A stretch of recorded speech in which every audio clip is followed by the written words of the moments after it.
사람과 한번 인사합시다. 이 자리에 있는 것도 하나님의 은혜입니다. 우리 앞뒤로 한 번 더 인사합시다. 당신 안에 하나님의 은혜가 있습니다. 자, 우리 오늘은 사무엘상 7번째 시간입니다.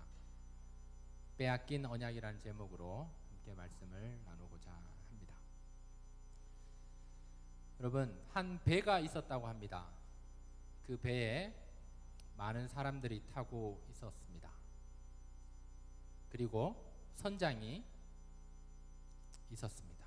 근데 선장이 갑자기 막 피를 받아서 배 안에 있는 많은 선원들을 다 불러 모았습니다. 그리고 얘기를 합니다. 너희들 있는 힘껏 다해서 노를 저어라. 최선을 다해서 우리가 빨리 가야겠다 라고 얘기를 합니다. 그래서 배에 있는 많은 선원들과 사람들이 난리가 났습니다. 배를 빨리 가게 하려고 열심히 노를 젓고 열심히 엔진을 잘 타오르게 해서 엔진이 잘 돌아가게 했습니다. 그러다가 열심히 일하던 선원 중에 한 명이 이런 생각을 가지게 되었습니다. 우리는 이렇게 열심히 일하는데 이 배는 어디로 가지? 목적지가 어디지? 그래서 올라와서 선장에게 물었습니다. 선장님, 우리가 이렇게 열심히 노를 젓고 열심히 내는데 이 배는 어디로 갑니까? 목적지가 어디입니까? 선장이 이렇게 얘기합니다. 닥쳐. 열심히 해. 라고 얘기를 합니다. 그리고 또 묻습니다. 선장님, 그래도 우리가 알아야 되지 않겠습니까? 그러니까 선장이 얘기합니다. 나도 몰라. 우리는 열심히 빨리 가기만 하면 돼. 라고 얘기를 합니다.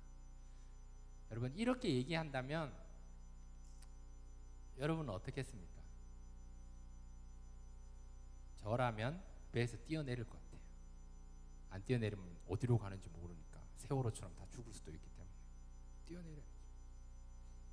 우리의 인생에서도 이와 같습니다. 여러분, 청년의 때, 20대, 30대 이 시대 때는 빨리 가는 게 중요한 게 아닙니다. 이 시대 때는 저와 여러분의 시기에는 방향을 잡는 것이 중요합니다. 속도와 방향이라는 얘기를 많이 들어보셨을 것입니다. 속도도 물론 중요합니다. 하지만 더 중요한 것은 방향입니다. 우리의 인생도 열심을 내는 것, 아니 우리의 신앙생활도 열심을 낼 때가 있어요. 물론 그게 청년의 때일 수 있으나 지금 우리에게 필요한 것은 방향입니다. 방향. 우리의 신앙이, 우리의 믿음이 얼만큼 방향을 잘 잡아서 하나님께 정조준할 수 있느냐, 얼마나 우리의 믿음이, 우리의 신앙이 카메라 렌즈를 만져서 초점을 맞추듯이 하나님께 잘 초점을 맞출 수 있느냐, 그것이 굉장히 중요합니다. 오늘 본문에 등장하는 상황도 이와 비슷합니다. 속도와 방향이라고 했을 때 방향이 먼저 선행되어야 됩니다. 마찬가지입니다. 우리가 살아가는 이 시대, 이 세상에서 결과가 있고 과정이 있습니다. 세상은 항상 결과만 보거든요. 어떠한 과정이 중요하지 않아요. 결과만 봅니다. 하지만 신앙은요, 결과도 물론 중요하지만 무시할 수 없어요. 하지만 더 중요한 것은 과정입니다. 심는데 기독교는 관심을 가집니다. 거두는 것도 물론 중요하지만 심는 데 포인트가 있습니다. 오늘 본문의 상황이 그런 상황입니다. 거두는 데 초점이 맞춰 있고 결과에 초점이 맞춰 있고 빨리 가야 되는데 초점이 맞춰 있지만 우리 오늘은 좀 결과보다 과정, 거두는 것보다는 좀 심는 것, 좀 속도보다는 방향, 여기에 초점을 좀 잡아서 함께 은혜를 나누고자 합니다. 여러분은 어떻습니까? 10대 때, 20대, 아니 30대 지금까지 살아오면서 여러분의 인생, 여러분의 가정은 어떠했습니까? 하나님 앞에서 많은 것들을 심었습니까? 하나님 앞에서 많은 것들을 놓고 기도했습니까? 하나님과의 그런 많은 과정들이 있습니까? 그런 것들을 우리가 돌아봐야 할 때입니다. 그것이 우리 안에 없다면 우리는 또 너무 세상적으로 치우쳐서 결과, 속도, 또한 거두는 거에 우리가 초점이 맞춰 있다면 오늘 그 부분들은 좀 내려놓고 과정으로, 방향으로 심는 데 좀 포인트를 맞출 수 있는 귀한 시간이 되기를 소망합니다. 먼저 우리 사무엘상 3장 우리 19절 말씀을 다 같이 한번 읽겠습니다. 3장 19절입니다. 다 같이 읽겠습니다. 시작. 사무엘이 자라매 여호와께서 그와 함께 계셔서 그의 말이 하나도 땅에 떨어지지 않게 하시니. 아멘. 4장 1절 앞부분 상반절만 다 같이 읽겠습니다. 시작. 사무엘의 말이 온 이스라엘에 전파되니라. 아멘. 사무엘의 말이 하나도 땅에 떨어지지 없을 만큼 영향력이 있게 되었습니다. 많은 시간이 흘렀겠죠. 아이 사무엘, 소년 사무엘에서 이제는 하나님께 쓰임 받는 하나님의 사람, 하나님의 말씀을 선포하는 제사장이 되었습니다. 그리고 사무엘의 그런 설교, 사무엘의 메시지가 이스라엘에게 영향력이 있기 시작했습니다. 아니, 이스라엘의 하나님의 말씀이 선포되기 시작했습니다. 온 이스라엘에 전파되었습니다. 우리의 과정은요, 우리의 방향은요, 늘 말씀에 있어야 됩니다. 늘 설교에 있어야 합니다. 저와 여러분은 일평생 살아가면서 설교를 몇 번 들을 것 같아요? 여러분 생각해 보셨나요? 요즘 우리 청년부에 새벽 예배 안 빠지는 청년들이 있어요. 그럼 일주일에 6번을 새벽 기도에 와서 말씀을 듣습니다. 그리고 수요 예배, 금요 기도에 참석하는 지체들이 있어요. 그럼 2번을 듣습니다. 8번이죠. 주일날에 청년부 예배를 드리면 9번입니다. 교회학교 교사를 봉사하면 거기서 말씀을 드리면 일주일에 10번을 듣는다는 거예요. 그러면 1년이 52주니까 한 번도 빠지지 않는, 오늘 주보에 나왔던 31명의 개근자들은 그렇게 살아가고 있다면 1년에 500번을 말씀을 듣습니다. 게다가 신방을 하거나 더하면 또 플러스 알파가 되는 거죠. 그 신앙생활이 20살 때부터 지금까지 했다. 근데 30살이다. 그러면 10년으로 쳤으면 연 500번에 10년이면 얼마죠? 5,000번이에요. 어마어마하게 많은 양의 말씀을 듣고 살아가고 있습니다. 뿐만 아니라 우리가 요즘 인터넷을 하면서도 클릭만 하면 하나님의 말씀을 들을 수 있습니다. 페이스북을 해도 올라오는 동영상도 짧은 메시지들이 굉장히 많습니다. 그것까지 다 듣는다고 쳤을 때 우리가 10년 안에, 아니 20년 안에 거의 10,000번 이상의 말씀을 듣는다고 합니다. 그래서 실제 있었던 얘기입니다. 한 교회에 익명 게시판에 글로 올라왔었습니다. 자기가 이제껏 신앙생활을 열심히 했는데 생각해 보니까 초등학교 때부터 제가 교회를 다녔는데 지금은 뭐 결혼해서 아줌마가 되었는데 설교를 다 들은 걸 생각을 해보니까 2만 번 이상을 들었다고 합니다. 그런데 생각해 보니까 기억에 남는 말씀이 하나도 없더라는 거예요. 그래서 익명 게시판에 글을 옮겼어요. 과연 하나님의 말씀, 선포, 설교가 필요한가? 2만 번 이상 하나님의 말씀을 들었는데 기억나는 말씀은 하나도 없는 거예요. 여러분은 어떻습니까? 여러분 이제껏 모태신앙으로 자라오신 분들은 설교를 많이 들었잖아요. 특별히 기억나는 말씀이 있나요?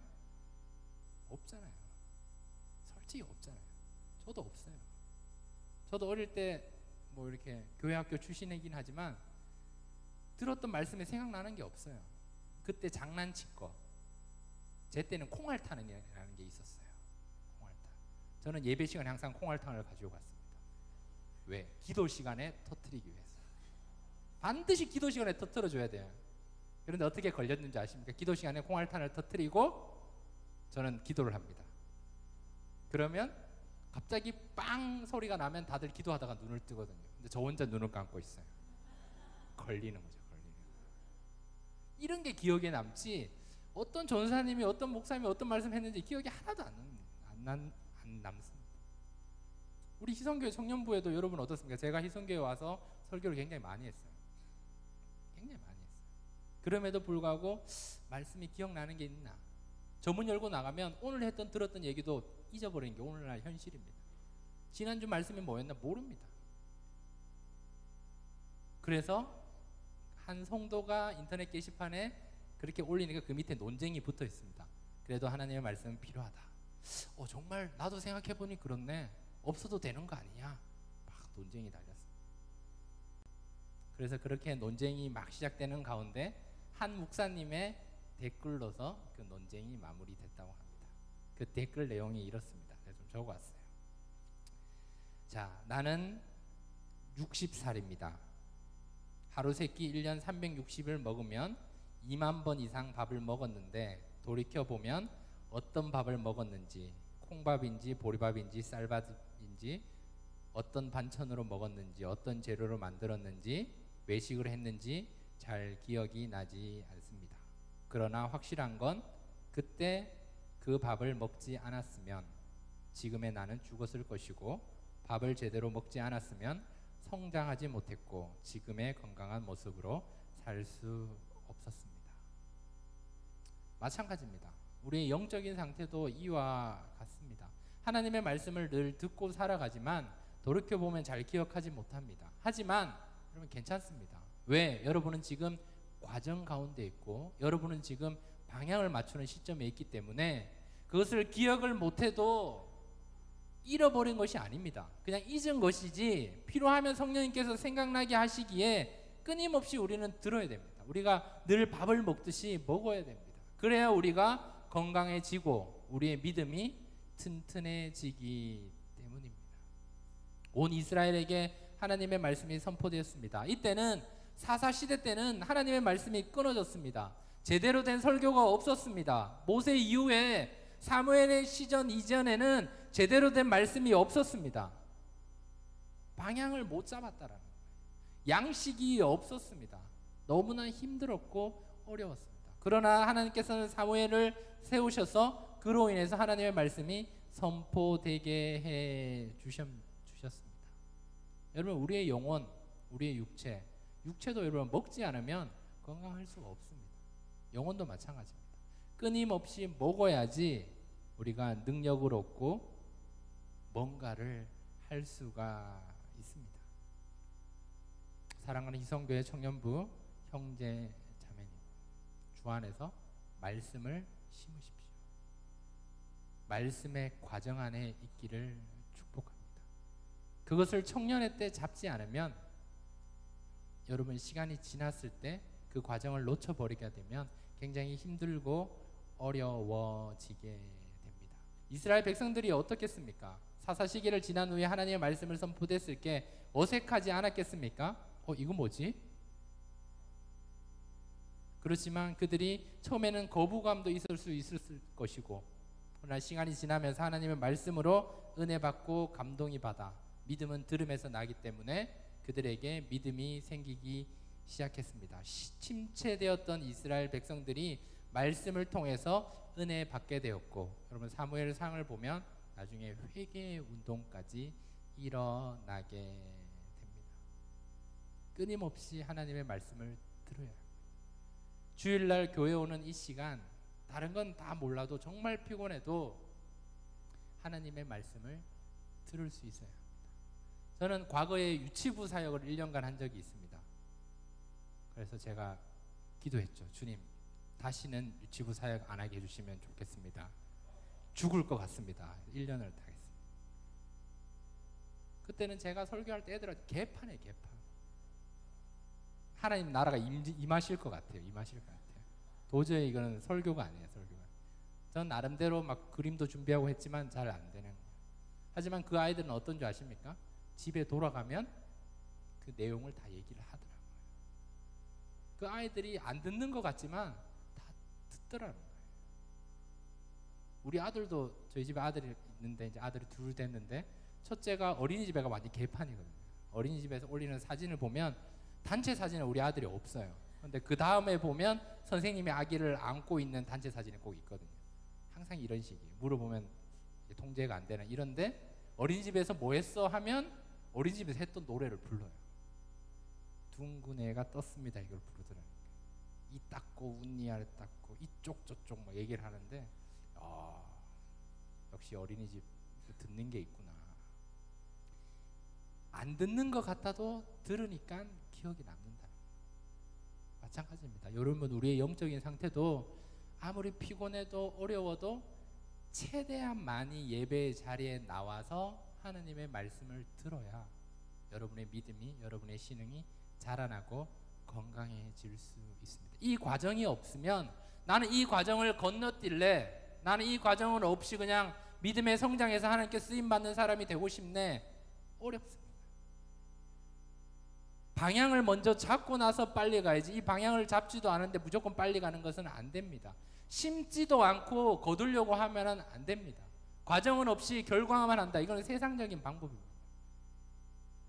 기독교의 방법은 심는 대로 거두는 방법입니다.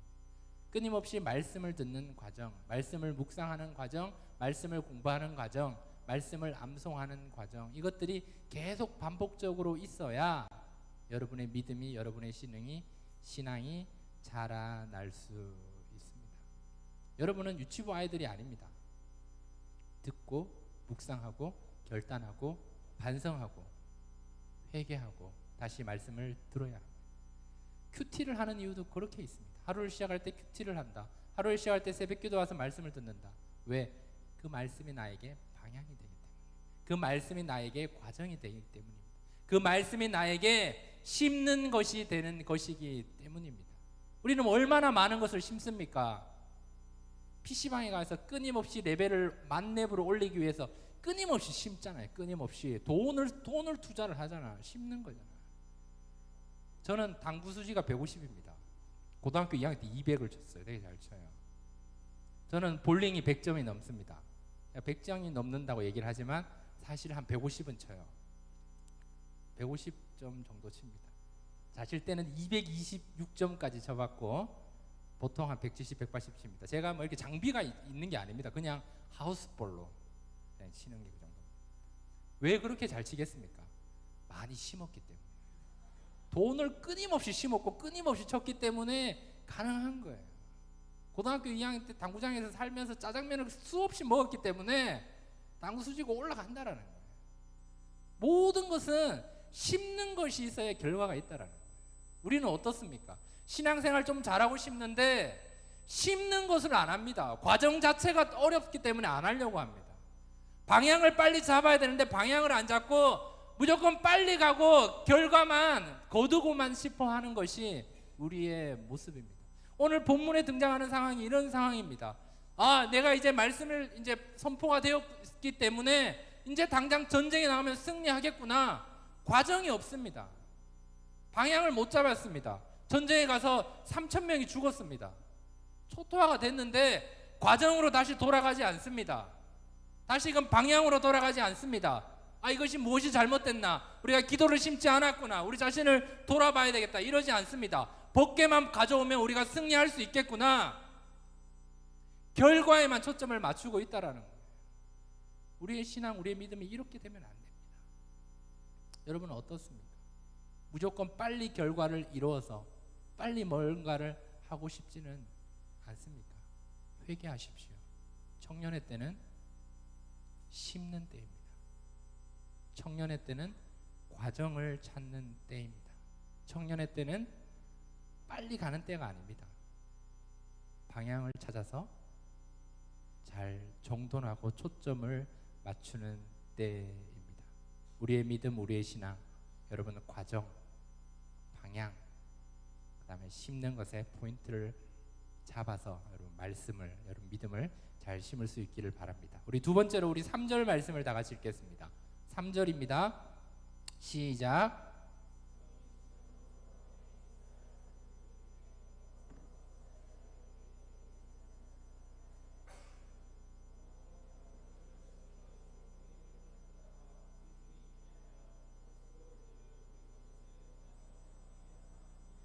아멘. 여러분, 우리의 믿음, 우리의 신앙은 매직이 아닙니다. 매직. 요술이 아닙니다. 우리는 우리의 믿음, 우리의 신앙생활을 도깨비 방망이로 생각하는 게 참으로 많습니다. 하나님, 이겁니까? 이겁니까? 여러분, 옛날에 부채도사 아시죠? 이 남자 만날까요? 만날까요? 탁! 만나지 마라. 뭐 이런. 우리의 신앙을 그렇게 하는 경우가 많아요. 당장 뭐 믿기만 하면 다 되는 거라고 생각하는데, 물론 하나님께서 그렇게 역사하실 수 있어요. 물론 하나님께서 급하시면 그렇게도 역사하시고 음성도 들려주시지만, 신앙생활은, 믿음은 매직이 아닙니다. 요술방망이가 아닙니다. 과정이 중요합니다. 여러분, 사람이 몸에 병이 걸리면 요즘은 할 수 있는 한 빨리 병원에 가면 100% 거의 다 치료가 됩니다. 병명이 분명히 진단이 되고 너무 늦지 않으면 거의 다 치료가 됩니다. 그러나 많은 사람들이 미루다가 이 정도 괜찮겠지 하고 미루다가 병을 키우는 바람에 치료가 늦어져서 힘들고 어려워지는 경우가 많이 있습니다. 그래서 검사를 많이 하라 그러잖아요. 건강검진. 그래서 병원에 자주 다니는 사람이 오래 살잖아요. 왜? 자주 가기 때문에, 늘 검사를 하기 때문에. 그러나 늘 건강한 사람은 한 방에 넘어져서 병원 가면 너무 늦었습니다. 위험합니다. 이렇게 해서 어려워지는 경우들을 많이 봤습니다. 이것이 신앙적으로도 마찬가지입니다. 어떤 사람이 죄를 지었는데 죄를 덮어 놓으면 속으로 골마 썩어서 들어가게 되니까 나중에 그 죄가 어떻게 됩니까? 골마서 썩어 문드러지면서 도저히 회복이 안 됩니다. 그렇기 때문에 여러분은 죄가 있다면, 죄를 지었다면 좀 수치스러워도, 좀 불편해도 하나님 앞에 나와서 회개해야 합니다. 왜냐하면 하나님 앞에 나와서 회개할 때 용서받지 못하는 죄가 없기 때문입니다. 그리고 하나님 앞에 나와서 하나님, 저 이거 잘못했습니다, 회개합니다, 눈물을 흘리며 회개하면 하나님께서 더 큰 은혜를 주십니다. 하나님께서 무조건 용서, 그 다음에 더 큰 은혜를 주시고 더 큰 복을 허락해 주십니다. 그럼에도 불구하고 우리는 하나님 앞에 안 나아가는 거예요. 그러니까 어떻게 됩니까? 우리가 가지고 있는 죄가 이 정도는 괜찮겠지 하고 덮어두니까 곪고 썩어서 문드러져서 하나님과 아예 단절되게 되고, 하나님을 아예 버려버리고 세상을 선택하는 경우도 많이 있습니다. 오늘 본문의 상황이 그러한 상황입니다. 지금 병들어 있는데 빨리 이 부분을 회개해야 되는데 회개하지 않고 법궤만 가져오면 이 법궤의 그 힘, 요술방망이처럼 매직으로 생각하고 전쟁에서 이길 것이라 생각합니다. 하지만 그 전에 제사장이 타락했잖아요. 제사장이 타락했으면 회개를 해야죠. 그런데 엘리는 자기 아들이기 때문에 그것을 덮어버립니다. 그러면 안 되죠. 그러니까 어떻게 됩니까? 법궤를 가져오니까 4장 후반부에 보니까 제사장 엘리의 두 아들이 한꺼번에 죽고, 또 엘리도 목이 부서져서 죽고, 또한 엘리의 며느리도 아기를 낳다가 죽고, 초토화가 됩니다. 다 죽게 됩니다. 왜? 처음 엘리의 그 두 아들이 범죄했을 때 그것을 하나님 앞에 나와서 회개했다면 이렇게까지 되지 않았을 것입니다. 3,000명이 안 죽었을 거예요. 그것을 놓쳐버리니까 이런 일이 일어났다는 사실입니다. 여러분, 우리의 신앙이 하얀 곡선을 그릴 때, 믿음으로 살지 않을 때 우리는 울지 않습니다. 하지만 그때 울어야 됩니다. 우리의 신앙이 하얀 곡선을 그리는 그 순간 울어야 돼요. 회개해야 돼요. 하나님을 찾아야 됩니다. 그때 이 정도는 괜찮겠지 하는 순간 더 큰 충격으로 다가올 수 있음을 기억해야 합니다. 미리 하나님의 말씀을 듣고 미리 방향을 잡아서 하나님 앞에 빨리 나와서 회개해야 합니다. 그러면 하나님께서 더 위로해 주시고 더 축복을 해 주시고 더 큰 은혜를 베풀어 주십니다. 가만히 있다가 골마서 터지게 되니까 나중에 와서 어떻게 됩니까? 비통한 눈물을 흘리게 됩니다. 그래도 잘 해결이 잘 되지 않습니다. 이것은 하나님을 우습게 아는 거고, 이것은 하나님을 경외하지 않는 것입니다. 부인이 해산하며 남편이 죽고 너무나 절망하면서 아이를 낳습니다. 그 아이의 이름이 오늘 이 사무엘상 4장에는 이가봇이라고 얘기를 합니다. 그 이가봇의 이름 뜻이 뭔지 아십니까? 하나님의 영광이 떠났다. 법궤가 빼앗겼습니다. 3만 명이 죽었습니다. 남편이 죽었습니다. 아버지가 죽었습니다. 성막도 불에 탑니다. 아이가 태어났는데 아이가 태어나면 좋은 거잖아요. 축복이잖아요. 하나님의 영광이 떠났다고 절망 속으로 갑니다. 하나님의 예배를 우습게 받습니다. 아니 하나님의 그런 성전에 있는 돈, 그런 재물을 손댔습니다. 그러니까 하나님께서는 처음에는 그것이 회개하기를 기다렸겠죠. 그러니까 그게 제약이 쌓이고 문드러져지고 골마서 터지니까 감당이 안 됩니다. 저와 여러분도 마찬가지입니다. 하나님 앞에서 청년의 때에 여러분의 제약이 하나님과의 단절이 골마서 터지기 전에 날마다 매주일 교회에 와서 예배하면서 과정이 중요하구나, 속도가 아니라 방향이 중요하고 결과가 아니라 과정이 중요하구나, 거두는 것이 아니라 심는 것이 중요하구나 생각하면서 빨리 회개하셔야 됩니다. 날마다 나를 하나님 앞에서 울면서 회개하셔야 됩니다. 그것이 우리 안에 있을 때 우리가 하나님의 진노, 하나님께서 치시기 전에 우리가 잘 될 수 있다는 사실을 기억해야 합니다. 그럼에도 불구하고 우리들은 하나님의 말씀이 선포돼도, 아니 이러한 메시지를 들어도 잘 변하지 않습니다. 충고들을 잘 받아들이지 않습니다. 이미 리더들은요, 이제껏 자기가 살아온 그런 부분들이 있기 때문에, 이미 여러분이 청년의 때 신앙생활 모태신앙으로 여기까지 왔다면 여러분이 이미 뿌리가 있고 이미 많은 경력들이 있기 때문에 끊임없이 하나님의 말씀이 선포돼도 잘 변하지 않습니다. 저도 역시 그렇고요. 스스로 깨달아야 됩니다. 스스로 빨리 깨달아서, 누가 얘한테 얘기해서 그제서야 하면 이미 늦습니다. 스스로 빨리 알아서 깨달아서, 왜? 나름대로 신앙에 대한 프라이드가 있잖아요. 나름대로 여러분들 신앙에 대한 스타일이 있잖아요. 신앙의 색깔들이 있잖아요. 그렇기 때문에 잘 변하지 않기 때문에 스스로 깨달아서 빨리 회개해야 합니다. 스스로 깨달아서 빨리 회개하지 않으면 큰일을 합니다. 크게 지십니다. 그 사실을 기억하며 우리는 빨리 돌이켜 회개하고, 신앙은 매직이 아니구나, 신앙은 요술이 아니구나, 이 과정을 내가 반드시 겪어내야 내가 하나님 앞에서 크게 복받으며 하나님께 크게 쓰임받을 수 있구나라는 사실을 기억해야 합니다.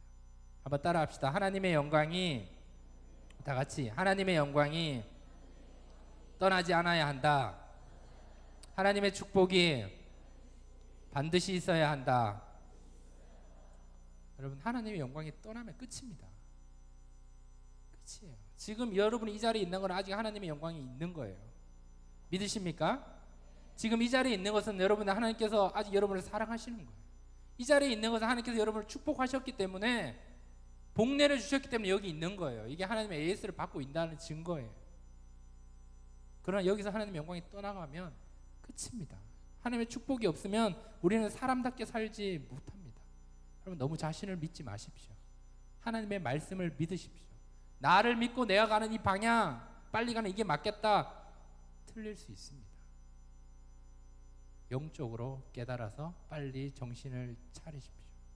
하나님 앞에 나와야 될 많은 지체들이 있는데 안 나오면 안 됩니다. 하나님께서 아직도 기다리고 계시잖아요. 그러면 빨리 나오셔서 재정비해서 다시 방향을 잡고 다시금 심는 대로 와서 다시금 과정의 포인트 잡아서 나아가야 합니다. 하나님은 그 마음을 보시고 복을 주시는 거예요. 그 마음을 보시고 위로를 해 주시는 거예요. 그 마음을 보시고 하나님께서 놀라운 기도 제목에 응답을 주십니다. 신앙생활은 결과가 아니라 과정이 중요합니다. 여러분, 그 과정 속에서 방향을 잘 잡아서, 신앙은 매직이 아니라 요술이 아니라 과정이구나, 방향이구나, 심는 거구나, 그것을 여러분 반드시 기억할 수 있기를 바랍니다. 2014년 7월입니다. 하반기 시작입니다. 하반기는 하나님을 두려워하는, 하나님을 존경하며 하나님을 사랑하는 하반기 될 수 있기를 바랍니다. 여러분, 하나님은 살아계십니다. 그 사실을 믿는다면, 하나님이 우리의 인생의 주인 되었음을 믿는다면 우리가 더욱더 하나님이 기뻐하시는 일에 한 걸음씩 나아가며 그 과정 속에서 잘 초점을 잘 잡아 하나님께 종조준해서 나아갈 수 있어야 합니다. 확실한 것은요, 우리가 한 걸음만 하나님께 나아가면 하나님께서는 10걸음을 다가서 우리를 안아주시고 위로해주시고 품어주시고 채워주시고 복주시고 해결해 주신다는 사실을 기억하시길 바랍니다. 속도와 방향, 나중에 우리가 주님 앞에 갔을 때는 이 둘 다가 중요하겠지만 지금은 방향이 중요하다는 사실을 기억하십시오. 과정과 결과, 물론 나중에는 둘 다가 중요하지만 지금은 과정이 중요하다는 것을 기억하십시오. 거두는 것도 중요하고 심는 것도 중요합니다. 하지만 오늘 제가 계속 반복적으로 말씀을 드리는 이유는 지금은 심을 때입니다. 기도를 심고 말씀을 심고 여러분의 믿음을 심고 빨리 주 앞에 나와서 이것을 다시 초점을 맞추고 방향을 잡아갈 수 있는 우리 사랑하는 희성교회 청년부 형제자매들, 저와 여러분 다 될 수 있기를 주님의 이름으로 축원드립니다. 아멘. 기도하겠습니다.